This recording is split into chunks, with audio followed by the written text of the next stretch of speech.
I thought I had 2 weeks to prepare my TED talk, and the panel just took all my points, and all the stats have been mentioned. And so I would like to ask if you may allow me to get a little bit vulnerable and just share my story and what led me to be standing in front of you today. So some 16 years ago, I was a young woman who migrated to the United States of America from South Africa, chasing the American dream and love, of course. As a young person, you want to fall in love and your dreams. A couple of months moving into the United States, I dropped out of college because I couldn't afford it. And I found myself living on the streets of New York. And on the streets of New York, I faced threats of violence, gender-based violence, physical and sexual. And at that time, I had no place to lay my head at night. And as a young person, you often wonder, what else is going to happen? What's next? And I also faced the threats of the risk of being human trafficked because I had no economical empowerment. I faced the risk of being put in prostitutional rings because the men were rich and the men will tell you that you'll get paid lots of money. And at that point, I also faced the issue of having a roof over my head if I agreed to sleep with someone that night, but also the risk of contracting HIV or AIDS or other STIs. So luckily for me, I found out of an opportunity to migrate to Canada as an asylum seeker. So I took the risk. I thought, why not? I was being on the streets, what else could happen? And going back to South Africa was not an option for me because I had lost my father, and my mother was a retired woman living in high-density suburb. I'd seen some of my family members go through gender-based violence, and so Canada was the idea. But moving into Canada, from the day when I got to Canada, I was accepted by the Immigration and Refugee police. And from that day on, I had a roof over my head for the first time in a few months, and I felt secure. Within 2 months of being in Canada, I had a work permit. I was able to have access to go to school. I had shelter.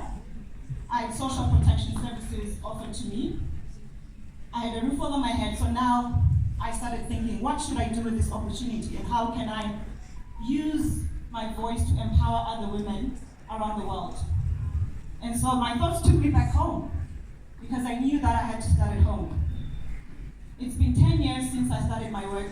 I launched an international development charity organization in Toronto. And our work takes us around 5,000 African countries to advocate for women and girls' rights.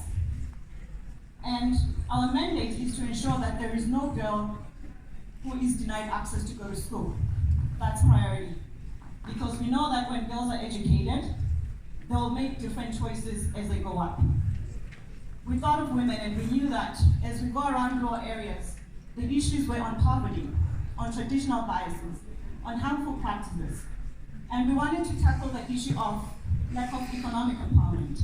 And so we started working with women in groups around Lesotho, South Africa, Botswana, Zimbabwe, and Swaziland, Eswatini now, on what can we do to remove women from those circles of being violated, mostly by their spouses and the people around them. And this session today is about commitments. And this is a message that I bring from all the hundreds and thousands of women that I've worked with. And now in my capacity working in the office, volunteering in the Youth Envoy, we come across a lot of young people. The message is the same. Girls need to be protected. Women need to be protected. We need economic empowerment. We need men who are the perpetrators to be educated on how to take care of us. We need governments to bring us to the table, to bring their commitments into action. We want action now. We do not want it tomorrow, we want it now. We need to ensure that there are tougher laws that are brought on these perpetrators to ensure that they do not continue doing this to other women and children around the world. But we need young people to be at the decision tables. We need women at the decision tables. We need young people to sit on the panels, to talk about the things that matter to them, and to women to also stress what matters to them. We need intergenerational dialogues, which is very much important, from the highest level to grassroots. We need to be put into preference and priority to ensure that no other girl has to make a decision to leave home to go out onto the streets like I did because I was not economically empowered. And so today, I hope all of us here, representatives of governments, civil society, grassroots, let us make our commitments to ensure that we do not come back again to talk about survivors, victims of gender-based violence, early childhood marriage, and or female genital mutilation.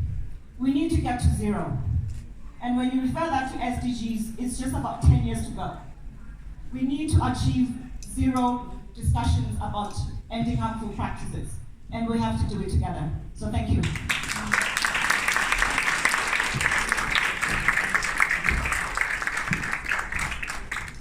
Mesdames et messieurs, prêtez-moi vos oreilles et confisquez mes mots du moment.